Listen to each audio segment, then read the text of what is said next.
Have you ever wondered how to recreate an epic scene like the one from Dune Part 2? Probably not, but I have. Today, I'm going to show you step by step how I brought this scene to life in 3D using Blender. Stick around, because at the end I will show you final render of this shot. Here's what we will be creating. To recreate this scene, we will need to go through a few key steps. Building the basic scene and adding details, preparing the crowd and distributing the characters, creating a realistic environment and lighting, rendering and final post-production. I use Milanote for planning, where I collect references related to characters, environment and lighting, and plan which additional materials will help us achieve the effect we want. To download frames from a movie, I go to the FunCaps website. Okay, let's dive into making a scene. First, let's set up our scene.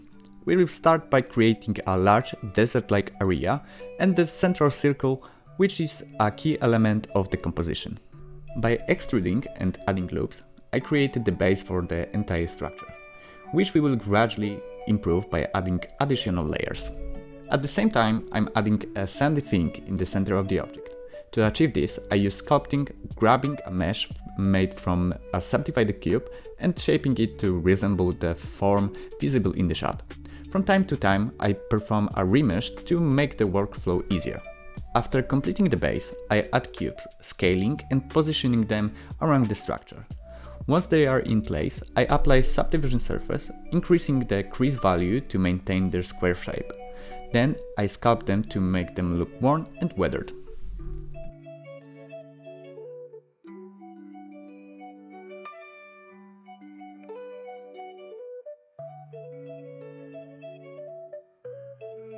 Time to add some details. Using a UV unwrap done from the top view of this part of the base, I applied a displacement map with hieroglyphs found online to add more detail. Time to add some textures to see if this is coming together. For textures, I use Polyheaven website.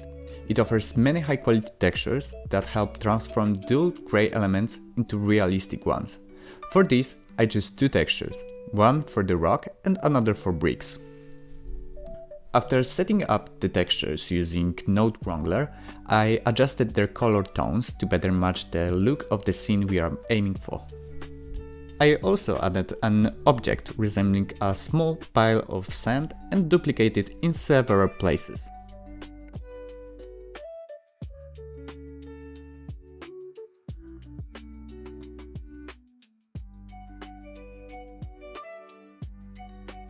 Let's move on to the next stage, where we will create the characters closest to the camera. I downloaded a mannequin character model from Mixamo website, then I imported it to Blender and began positioning it in 3 different poses for variety.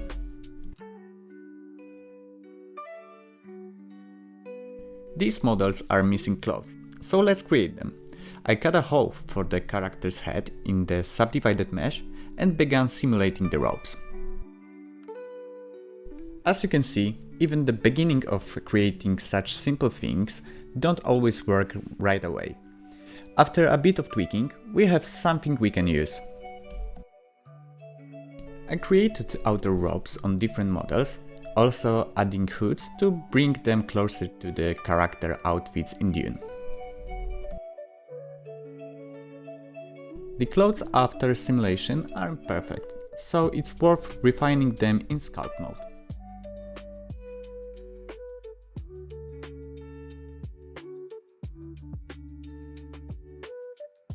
Let's add the next part of the rope by subdividing the cylinder mesh and removing its top and bottom parts. After positioning it in the right place on the character, we create vertex group in upper section to use as a pin, ensuring the clothes doesn't fall off the character. We repeat this process for each model. We unsubdivide the clothing to reduce the mesh complexity, as it adds more geometry for the computer to calculate. Since we will have hundreds of those characters, it could become problematic during the workflow. Next, we combine the clothing with the characters and group them into a single collection. then add them to our main scene. We need to multiply the characters since there is too few. By setting up an instance system in geometry nodes, we can scatter the characters to create a large number of them. In the meantime, I added a camera to roughly match the one from the original shot. Now, let's expand the scene to accommodate the crowds of models. I applied an array modifier to the plane that will serve as our floor, allowing us to adjust the floor's size depending on how much space we need.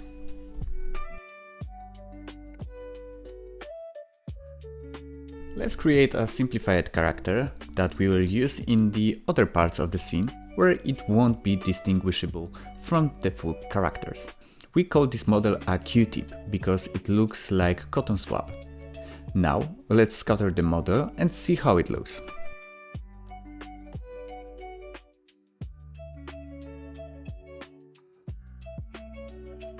To add more variety to the characters, I set up a color ramp with different colors, which the models will use.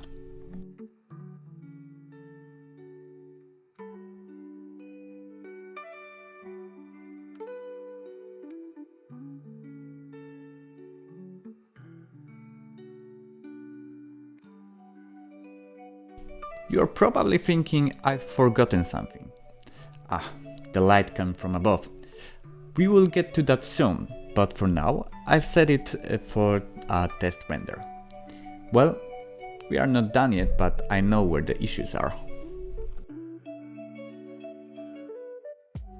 Let's try setting up the final light coming through the ceiling. On the subdivided plane, I create holes and shine the light through them with a sunlight set to 40-50 strength.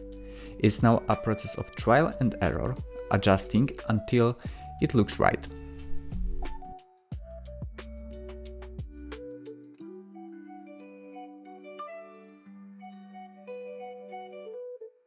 Let's add the final layer of characters into the background. We'll use a modified icosphere for this, as these models won't be visible up close.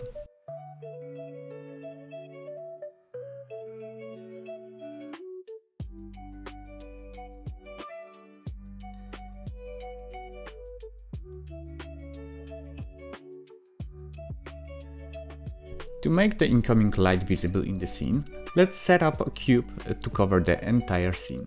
By attaching a principled volume shader to the cube, we can create God rays. It's time to return to the ceiling.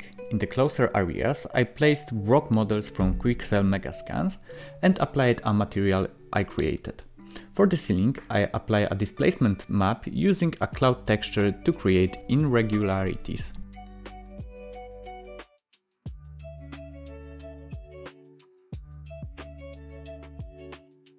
I will also set up a mesh around the scene to block the incoming light from the surrounding space, effectively closing off the scene.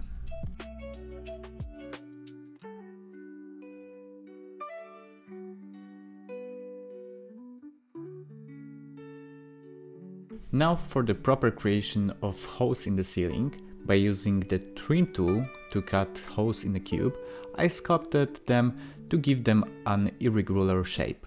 Then I applied the texture and displacement again.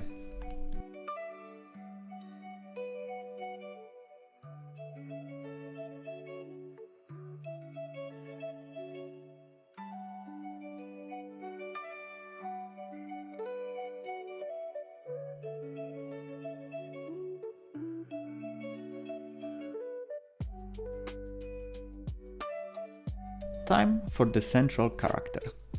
I use the character from Maximo, positioned it in the scene, and give it a pose similar to the one in Dune.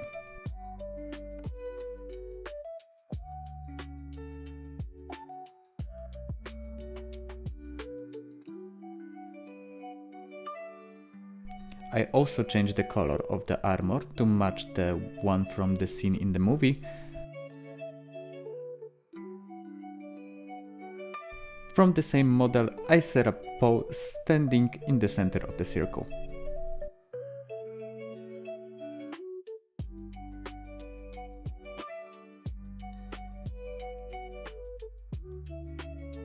After completing this stage, I increased the number of characters in the scene, hoping my computer could handle it, and then rendered the scene. I improved the render in Photoshop using the Camera Raw filter. And here is the final result. What do you think? Did I capture the vibe of the Dune Part 2 scene?